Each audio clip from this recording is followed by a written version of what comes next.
Greetings po once again, brothers and sisters. Welcome again to our program. Jesus is coming very soon. Last meeting ay pinag-uusapan natin kung paano ma-determine ang isang relihiyon kung itong isang relihiyon ay itinuturo ang tama o mali. At minensyon ko sa inyo ang few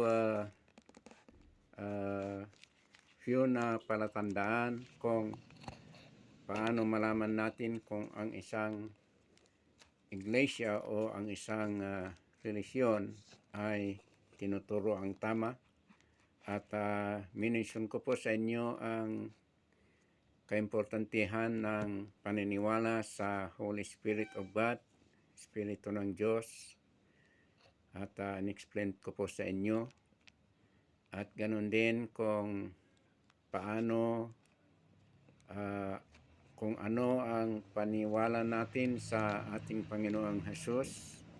At ito ang isang determinasyon o palatandaan kung ang isang grupo ng relihiyon ay tinuturo ang tama, kung tama ang itinuturo nila tungkol kay ating Panginoong Hesus ayon sa sinasabi ng salita ng Diyos. At doon ay ipinaliwanag ko sa inyo ang totoong sinasabi ng Biblia tungkol sa ating Panginoong Hesus. At minensyon ko din sa inyo ang dalawang pinaka major na pagkaintindi ng mga tao kung sino ang ating Panginoong Hesukristo. At sinabi ko sa inyo na ang isang maling turo tungkol sa ating Panginoong Hesukristo ay itong turo na si Jesus Christ ay siya rin ang Ama at siya rin ang Anak at siya rin ang Holy Spirit. At sinabi ko sa inyo na ito ay maling paniwala sa katauhan o personalidad ng ating Panginoong Hesukristo. At ang last na binanggit ko sa inyo ay pinaliwanag ko sa inyo na ang ating Panginoong Hesukristo ay iba sa Ama at iba sa Holy Spirit.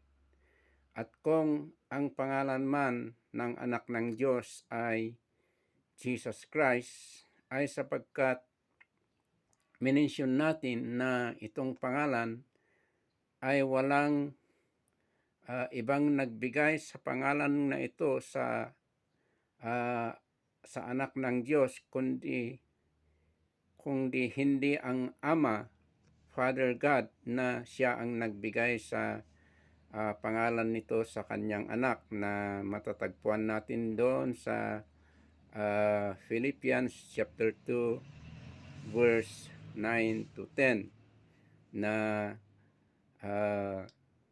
ang Ama mismo ang nagpangalan ng pangalang itong Jesus Christ kay ating Panginoong Hesukristo. At kung bakit sinasabi ng Biblia na ito ang pinaka highest pangalan, the highest name above all names, ay sinabi ko sa inyo sapagkat itong pangalan na ito ay ang simple meaning lang ay ibig sabihin ang ating Panginoong Hesukristo ay itong salitang o pangalan na Jesus Christ ay it simply means anointed Savior. Kaya't ang anak ng Diyos ay siya lang ang nag-iisang na-anointaran na tagapagligtas ng katauhan o tagapagligtas ng mundo. Ito at inulit-ulit ko na ito ang ibig sabihin ng pangalang itong Jesus Christ. It simply means the anointed Savior. So, the Son of God, our Savior, the Lord Jesus Christ, is that the meaning of His name, Jesus Christ, is that He is the anointed Savior of the world.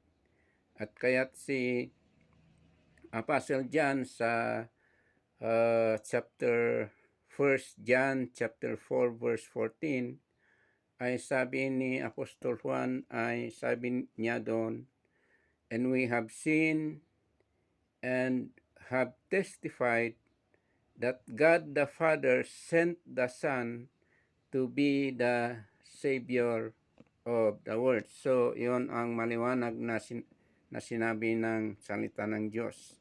Sabi ni Apostol Juan, nakita namin at we testify na ang Diyos Ama, God the Father, has sent His Son. Binigay niya ang kanyang anak upang siya ang tagapagligtas ng mundo. He has sent His Son to be the Savior of the world. So, yun lang. So, yun ang katotohanan na ibig sabihin ng Jesus Christ, the anointed Savior of the world.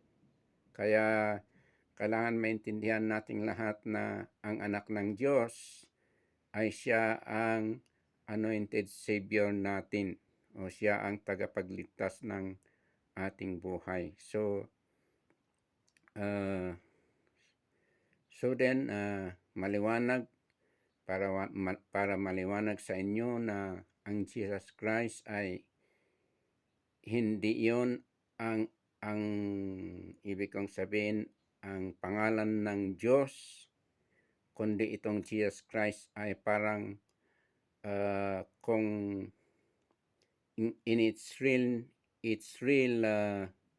definition ay ito ay parang title lang sa anak ng Diyos na ang ating Panginoong Hesukristo. Ito ay title niya, ibig sabihin na siya ang anointed Savior.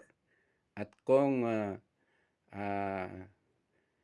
pag-uusapan man natin ang pangalan ng Diyos ay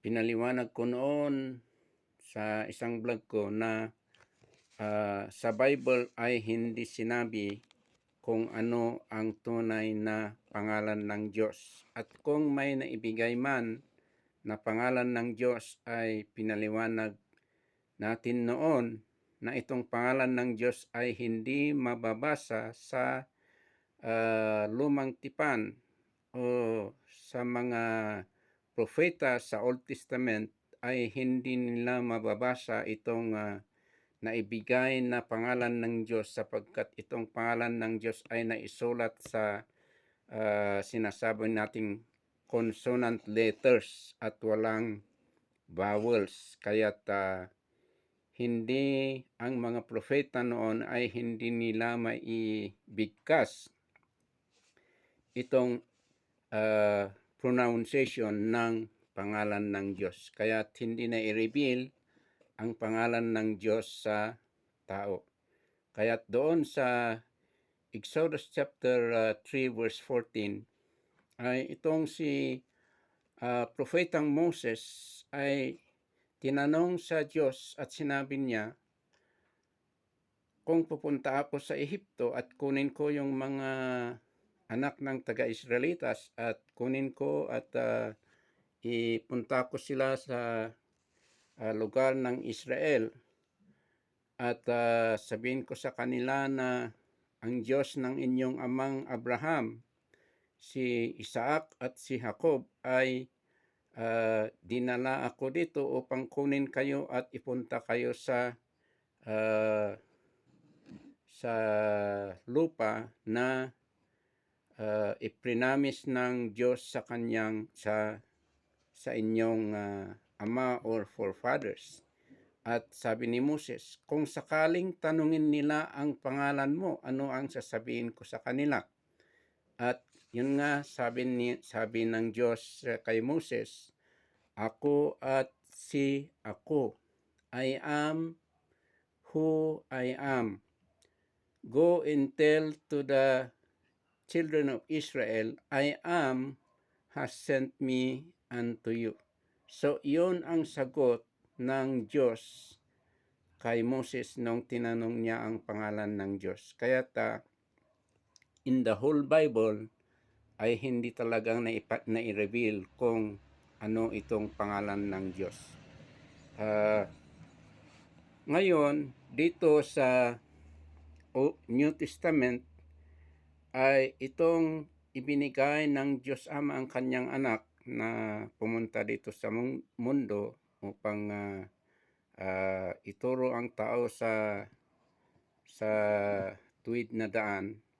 At yun nga dito mababasa natin na naibigay sa kanya ang pangalang Jesus. Kung basahin niyo ang libro ng Matthew at Luke, mababasa niyo doon na ang anghel ay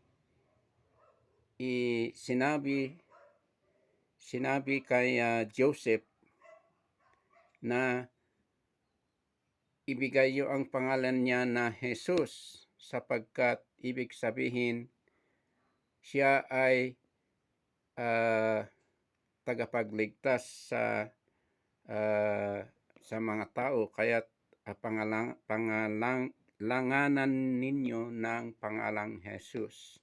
So, yun ang pangalan ng anak ng Diyos. Kaya't itong pangalan na Jesus Christ ay walang ibig sabihin kundi anointed Savior. At ito ay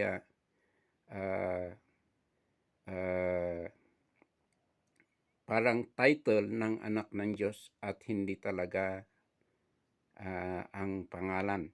Hindi talaga pangalan kundi ang reality ay ito ang title ng anak ng Diyos. Siya ang tagapagligtas ng mundo o siya ang naanointaran na tagapagligtas ng mundo. So ito ang ibig sabihin ng pangalang Jesus Christ. Kaya hindi totoo yung tinuturo ng iba na ang pangalan ng Diyos ay Jesus Christ.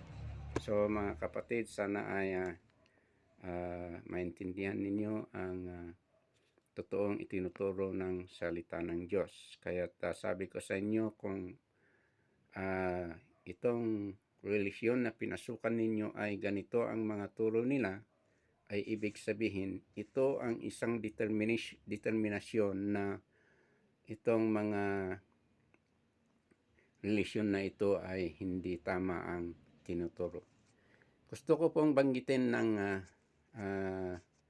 ng konti tungkol sa controversial na religious leader na si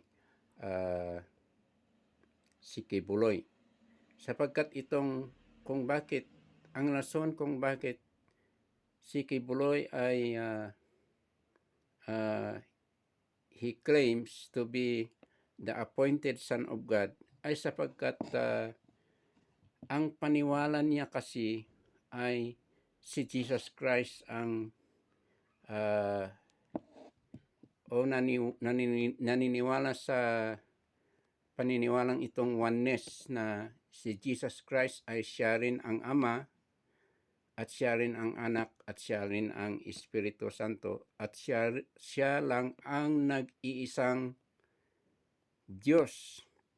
Kaya't ang claim ni Kibuloy ay itong nag-iisang Diyos na si Jesus Christ ay inanointaran niya o inappoint niya si Kibuloy na siyang maging anak ni ng Diyos. Kaya't itong claim ni Kibuloy na he is the appointed Son of God, because first of all, his belief is that the Lord Jesus Christ is the same as the Father and the Son and the Holy Spirit.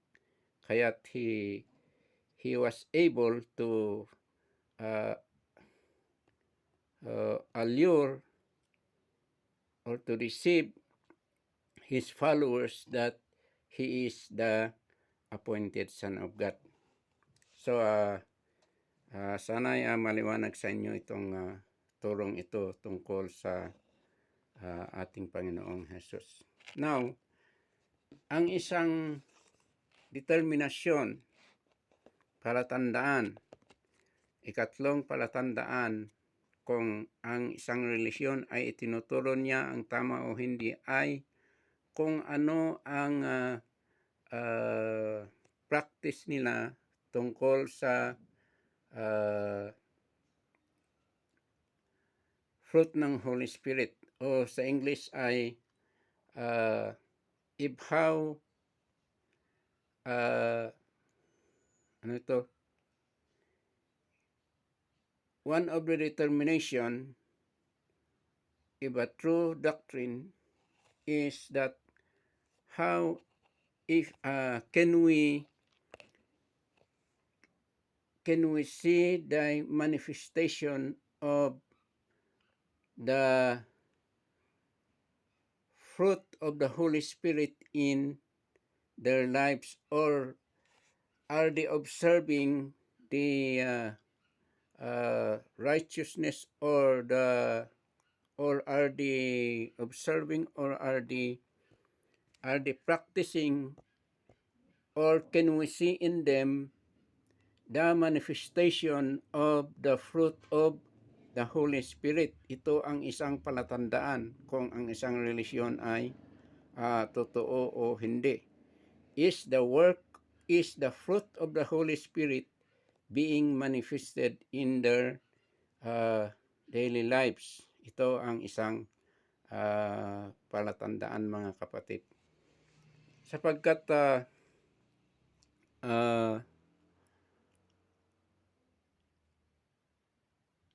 ang totoong Kristiyano ay kailangan nabubuhay siya sa kagustuhan ng Holy Spirit. Kaya dito sa Bible ay mababasa natin na sabi dito sa Bible, mas lalo dito sa Matthew chapter 7 verse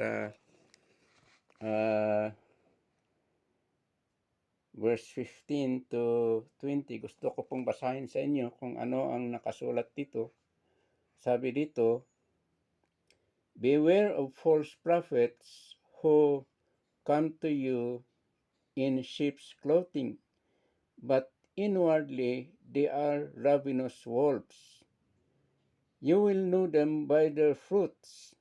Do men gather grapes from thorn bushes, or or figs from thistles? Even so, every good tree bears good fruit, but a bad tree bears bad fruit.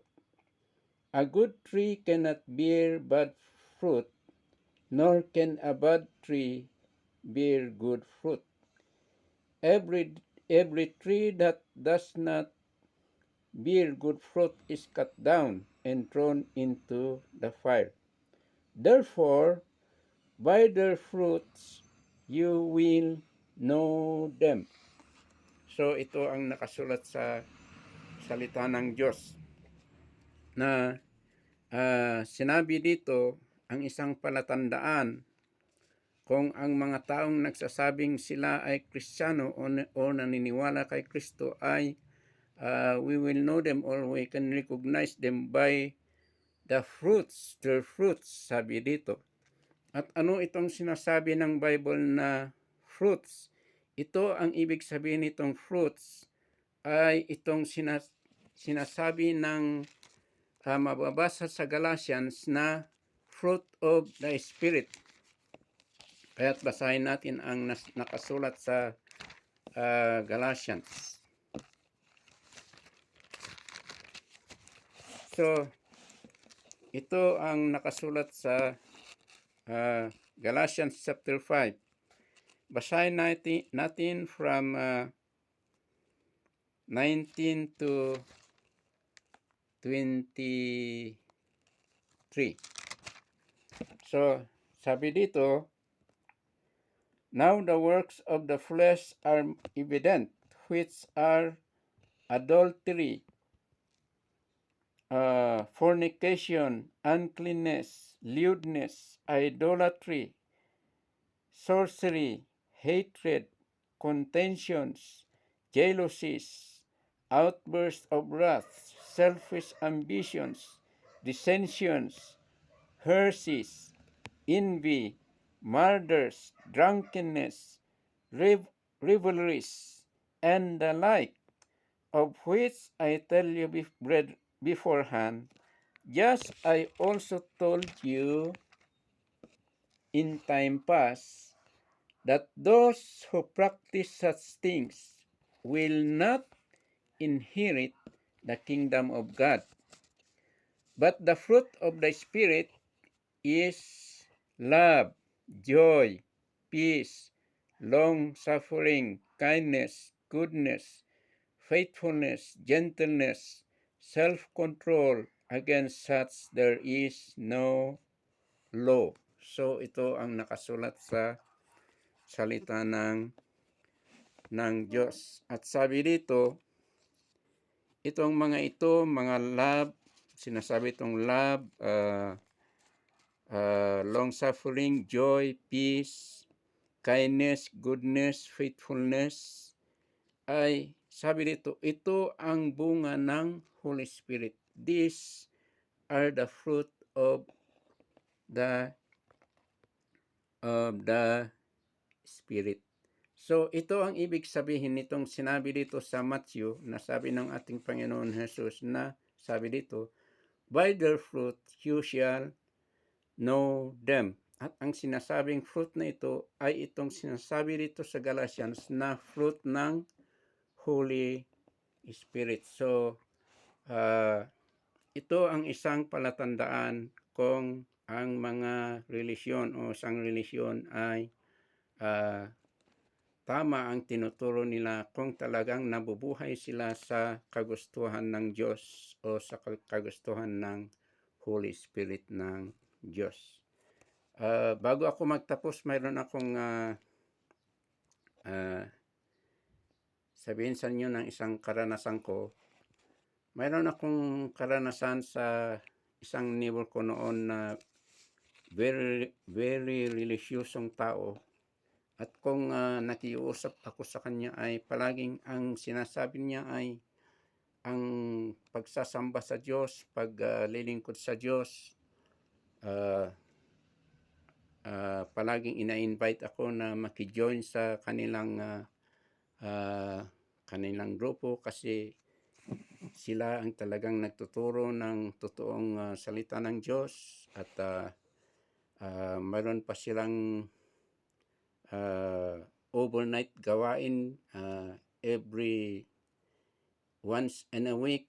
At lahat yung mga anak nila, kailangan pupunta sila sa church at mag-overnight prayer meeting sila.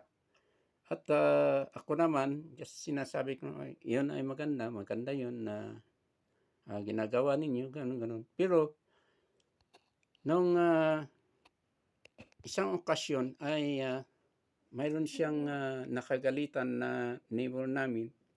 Ay, alam niyo ang ginawa niya?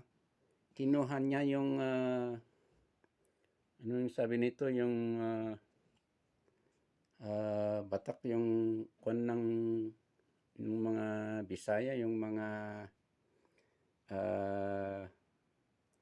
itak, Bisayan itak, kinuha niya at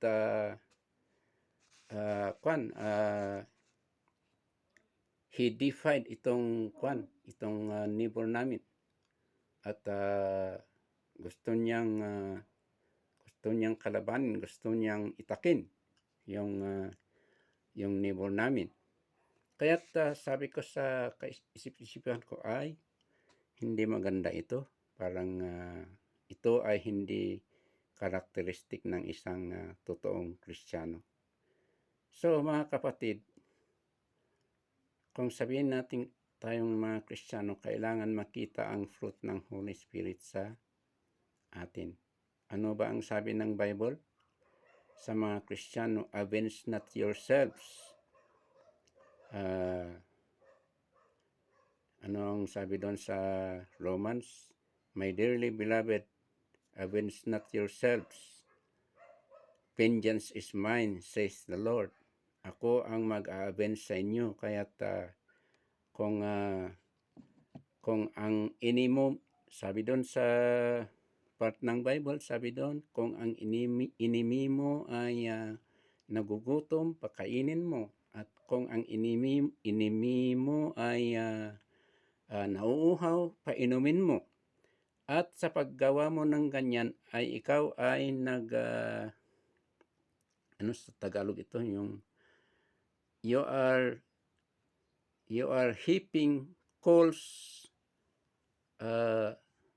coals in his head, sabi doon sa salita ng Diyos. Hindi ko salita sa Tagalog. But ganun ang sabi ng Bible, na ang isang Kristiyano ay hindi kailangan magalitin o hindi kailangan na very revengeful sa kanyang kaaway o kwan, sapagkat ang Diyos ay siyang magre-revenge sa kanyang mga anak. Sabi dito sa Galatians, kailangan ng isang Kristiyano ay may self-control sa sarili, kasi yon ang isang trabaho ng Holy Spirit. So, yan mga kapatid, ang kailangan na makita sa totoong mga Kristiyano. So, maraming sinabi dito sa Galatians na yung mga fruits ng flesh, yung gawain ng flesh na dapat ang mga Kristiyano ay hindi pinapractice o gawain. Dapat ang mga Kristiyano ay iwanan itong mga works of the flesh. At bago makalimutan ko kapatid ay mayroon lang akong gustong sabihin, ipa-remind sa mga nagsasabing sila ay naniniwala kay Kristo. Kasi ang isang naobserbahan ko sa maraming Kristiyano ay maraming kapatid na sabi nila na sila ay naglilingkod sa Diyos. Pero on the other hand ay bakit silang mahilig sa practice na yung mag-o-offer ng mga pagkain sa mga spirits. Ito ang palagi kong na-observe sa mga iba, maski man Tagalog, Ilocano, Igorot o anuman. Ito ang isang nakikita kong weakness ng ibang nagsasabing naglilingkod sa Diyos. At gusto kong sabihin sa inyo na itong practice na ito ay kailangan huwag practicein ng isang magiging Kristiyano, sapagkat ito ay form of idolatry or form of spirit worship. Kailangan tayong mga Kristiyano, hindi tayo mag-worship sa mga evil spirits, sapagkat itong mga unseen spirits ay sa katotohanan hindi sila spirit ng mga namatay natin na ancestors o relatives. Hindi totoo yon.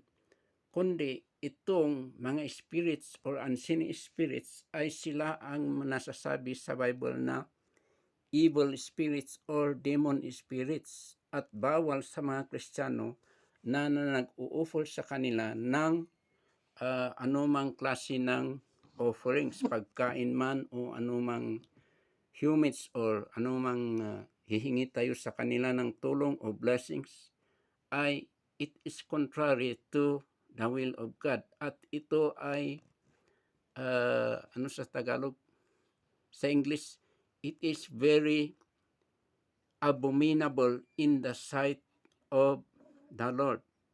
These practices are abominable things.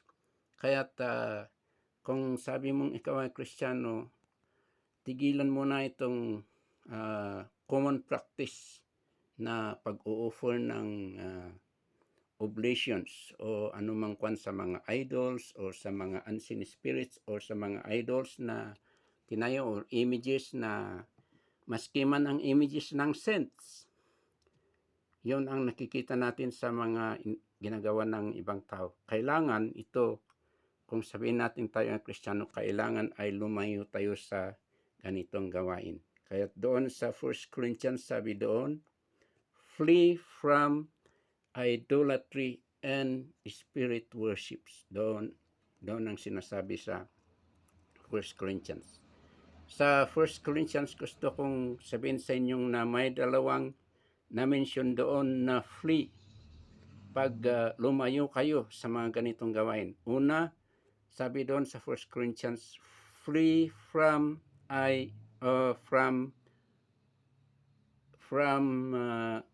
adultery or flee from fornication. Yon ang unang nasabi sa libro ng 1 Corinthians. At ikalawa, sabi doon, flee from idolatry, worship of images, and worship of unseen spirits. So, yon ang sabi ng salita ng Diyos. Kaya't mga Kristiyano ay kailangan lumayo sila sa mga itong klase ng gawain. Maraming salamat po mga kapatid sapagkat ang oras ay masyadong mabilis at hanggang dito lang tayo. Until next time, thank you very much. Hope ay sa susunod ay makikita tayo muli. God bless you, brothers and sisters, praying for each one of you. Thank you very much.